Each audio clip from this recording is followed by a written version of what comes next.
안녕하십니까, 김인성입니다. 오늘은 인플레이션에 대해서 얘기해 보겠습니다. 인플레이션이 진짜 최대 이슈죠.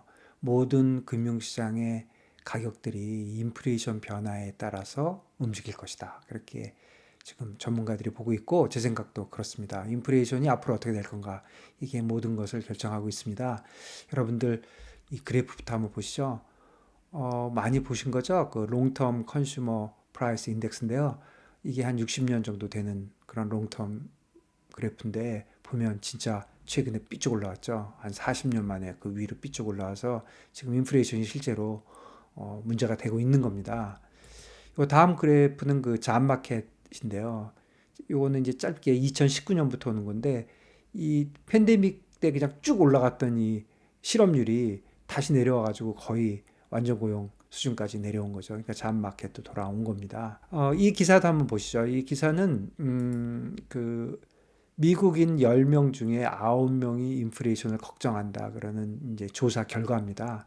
그래서 인플레이션에 대한 그 두려움들이 그 개인들의 경제 사정, 그다음에 경제 전반에 대한 전망을 짓누르고 있다. 75%의 사람들이 향후 1년 동안 경제 사정이 같거나 나빠질 것이라고 예측했다.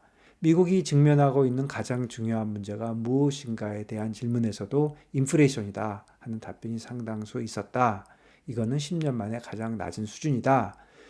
인플레이션은 정말 그 일반인들이 싫어하는 문제다. 뭐 이런 겁니다.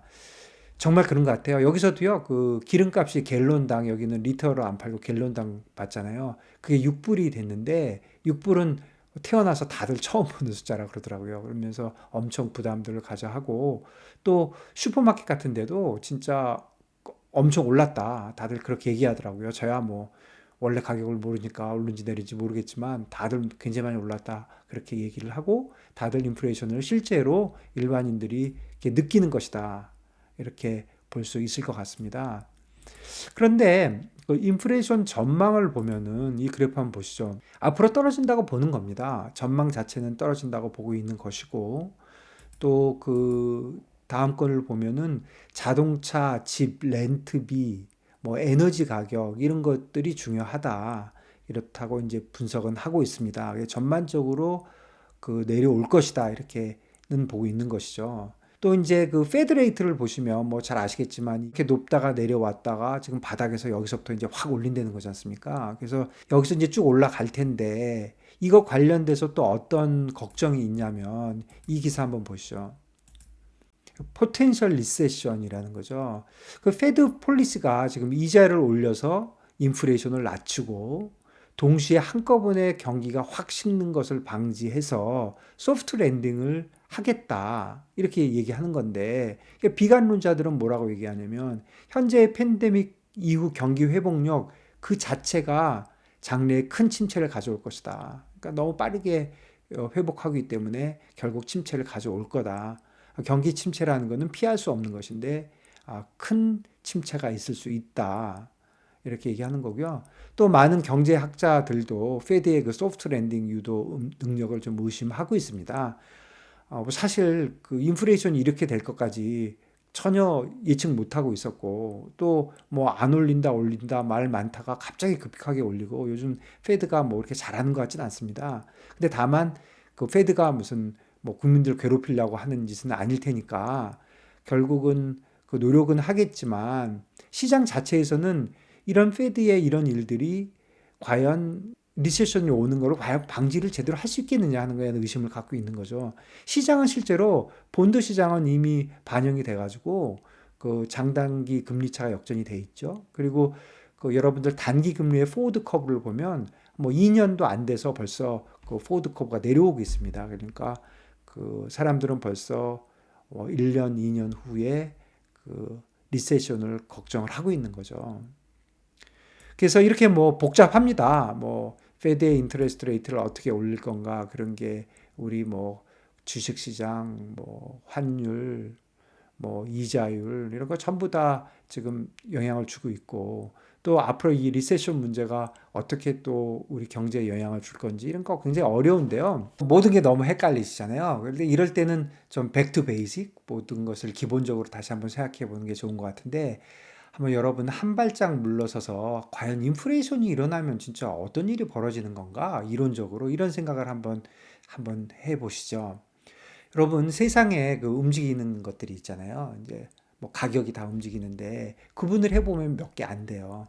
모든 상품 가격이 움직이잖아요. 그 상품 가격이 결정되는 거는 각 상품의 수요와 공급에 의해서 이제 결정이 되고, 그럼 모든 상품의 가격이 결정이 되면 그 전체 가격의 수준을 저희가 이제 물가라고 하고, 그 물가가 변하는 게 이제 인플레이션이고, 앞으로 어떻게 변할 것 같다는 게 이제 기대 인플레이션이고 이제 그런 거죠.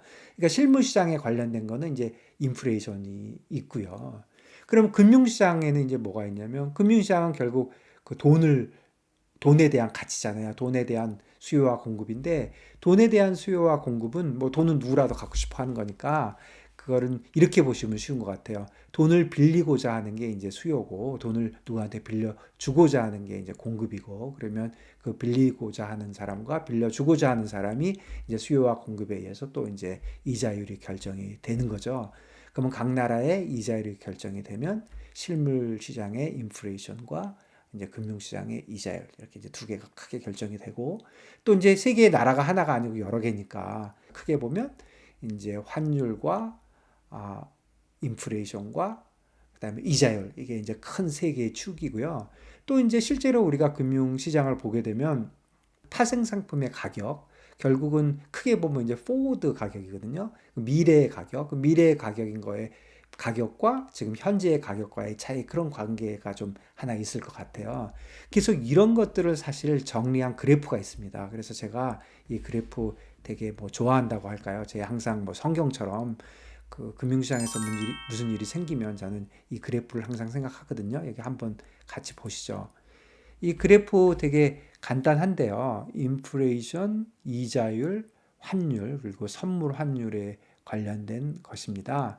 여기서 두 선으로 되어 있는 거는 이제 재정거래고, 이제 점선으로 되어 있는 거는 이제 예측치고, 그래서 그 부분은 전부 우리 디리버티브 관련된 거고, 오른쪽에 환율, 인플레이션, 이자율을 보면은 이제 여기에 관련된 이자율이 있는 거죠. 그래서 환율과 인플레이션의 관계는 저희가 구매력 평가설, 퍼처싱 파워 페리티, 그런 이론이 있고, 그 다음에 이자율과 인플레이션의 관계는 피셔 효과가 있고, 이 두 개를 엮은 걸 이제 뭐 저희가 인터내셔널 피셔 효과라고 부르고 있지만, 뭐 어쨌든 이름이 중요한 게 아니라 이런 관련된 이론들이 있거든요.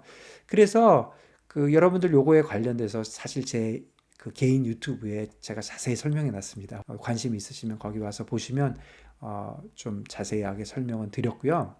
그런데 이 그래프를 보면 사실 주식은 없죠.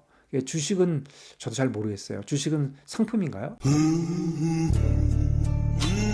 그럼 오늘은 이 축 중에 요 하나, 이자율과 인플레이션의 그 관계, 피셔 효과에 대해서 잠깐만 좀 살펴보면요. 피셔 효과는 뭐 굉장히 간단한 그냥 하나의 수식입니다.